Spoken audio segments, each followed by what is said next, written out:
Hello friends, आज के इस वीडियो में मैं डिस्कस करने जा रहा हूँ थ्योरीज ऑफ आईआर में आइडियलिज्म। ठीक है, as I already discuss liberal, internationalism, realism. So आज के इस वीडियो में आइडियलिज्म को डिस्कस कर लेंगे। So let's get started. Idealism क्या है? ठीक है, थ्योरी ऑफ आईआर में। So as the name indicates, it talk about ideal, a utopian thing, concept of ideal world। ठीक है, एक आइडियल वर्ल्ड किस तरह का होना चाहिए। ठीक है, so concept of ideal world की बात करता है and it associates reality to ideas in the mind. ठीक है, रियलिटीज को एसोसिएट करता है माइंड के साथ। ठीक है, so it regard the mind and spirit as the most essential permanent aspects। ठीक है, माइंड को most important essential aspect consider करता है ये थ्योरी। सो इसमें जो मेजर कंट्रीब्यूशन ने जो स्कॉलर है वो है जी इमैनुअल कैंट। ठीक है, इमैनुअल कैंट को आपने याद रखना है, इसकी क्या कंट्रीब्यूशन है इस थ्योरी में। इमैनुअल कैंट ने एक एसे लिखा, perpetual peace, a philosophical sketch. ठीक है, परपेचुअल पीस यानी परपेचुअल समथिंग एटर्नल, हमेशा के लिए पीस होना, जो कि अ फिलोसफिकल स्केच है।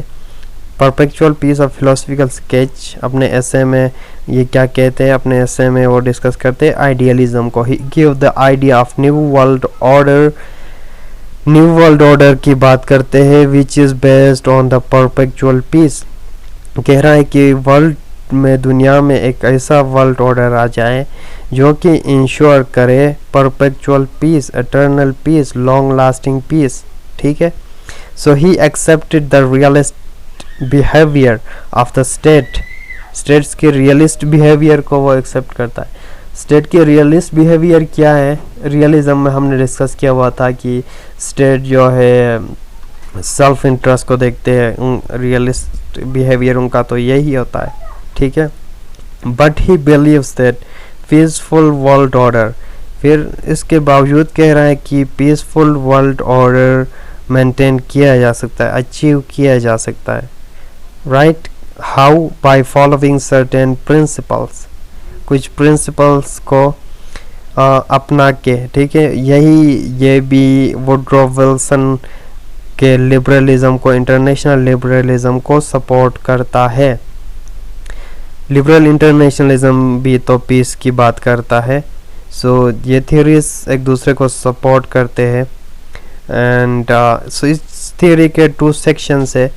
इस सेक्शन में अलग अलग चीज़ों के बारे में बात किया गया। सेक्शन 1 में कह रहा है कि no treaty of peace should be held valid in which there is tacitly reserve matter for future war. So इस तरह का कोई भी पीस ट्रीटी एक्सेप्ट ना होगा जिसमें फ्यूचर वार होने का खदशा हो। State must have solve their core issues to make peace. Peace को मेंटेन करने के लिए स्टेट जो है आपस में जो उनके प्रॉब्लम्स चल रहे हैं उनको रिजॉल्व कर दे। सेक्शन 2 में क्या कह रहा है? सेक्शन 2 में कह रहा है कि नो इंडिपेंडेंट स्टेट, कोई भी इंडिपेंडेंट स्टेट दूसरे स्टेट के अंडर यानी उसके उसके अंडर नहीं आ सकता, उसके डोमिनियन के अंडर में नहीं आ सकता।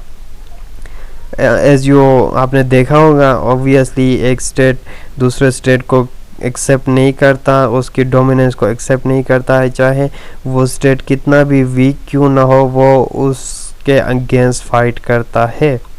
ठीक है, for example Russia Ukraine crisis में देखें, यूक्रेन इतनी छोटी सी कंट्री है, फिर भी इतने बड़े पावर रशिया की डोमिनेंस को एक्सेप्ट नहीं करता और अभी तक अपनी डिफेंस में लड़ रहा है। ठीक है, फिर कह रहा है कि इसका जो अपने मेजर अजम्पशन या मेजर आइडियाज दे रहा है, अपने आइडियल ख्याली पलाव यू कैन से।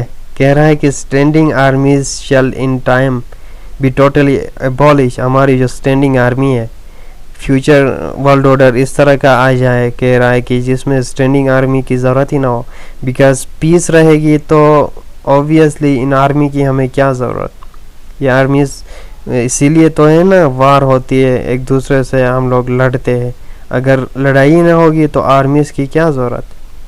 ठीक, फिर कह रहा है कि national debt shall not be contracted with the view to the external friction of the state। कह रहा है कि नेशनल डेट्स को एबॉलिश करें, we do not take debts from the others। ठीक है, दूसरे नेशन से कर्ज लेने की ज़रूरत ही नहीं पड़ेगी, क्योंकि परपेचुअल पीस हुआ तो हर स्टेट फ्लोरिश करेगा, ग्रो प्रॉस्पेरिटी। फिर बात करता है no state shall by force interfere with the constitution of the government of another state. एक स्टेट दूसरे स्टेट के मामलात में इंटरफेयर नहीं करेगा। ठीक है, जबकि इसके अपोजिट हो रहे हैं हमारे पास। तो ये आइडियल है, आइडियलिज्म है, एक ख्याली पलाव थ्योरी है। ठीक है, रियलिटी को ये बताता नहीं है। सो माइंड में इमेजिन करता है कि इस तरह का वर्ल्ड ऑर्डर होना चाहिए तो क्या होता। ठीक है, सो चीज़ें जबकि इसके टोटली अपोजिट में हो रही है। आजकल आपने देखा होगा कि यूएस अपना इन्फ्लुएंस जमा रहा है, हर उसमें इंटरफेयर कर रहा है, पाकिस्तान में रिजीम चेंज करवाया। देन कह रहा है कि no state shall during the war permit such acts of hostility. During the war hostilities, acts of hostilities नहीं होनी चाहिए। For example you know women को हरास करना and casualties of the innocent, इस तरह की चीज़ें नहीं होनी चाहिए। फिर सेक्शन 2 में फर्दर बताता है कि the civil constitution of every state should be republican. Constitution किस तरह का होना चाहिए? रिपब्लिकन होना चाहिए। फिर the law of the nation shall be founded on the federation of free state. State nations का जो लॉ बनता है वो किस फाउंडेशन पे बनना चाहिए? Should be founded on the federation of free states. फिर बात करता है जनाब the law of the world citizenship should be limited to the conditions of universal hospitality. So कुल मिला के बात यह है कि ये थ्योरी जो है एक आइडियल है, एक ख्याली पलाव है, रियलिटी को बताता नहीं है। सो ऑब्वियसली ये थ्योरी आप अप्लाई नहीं कर सकते।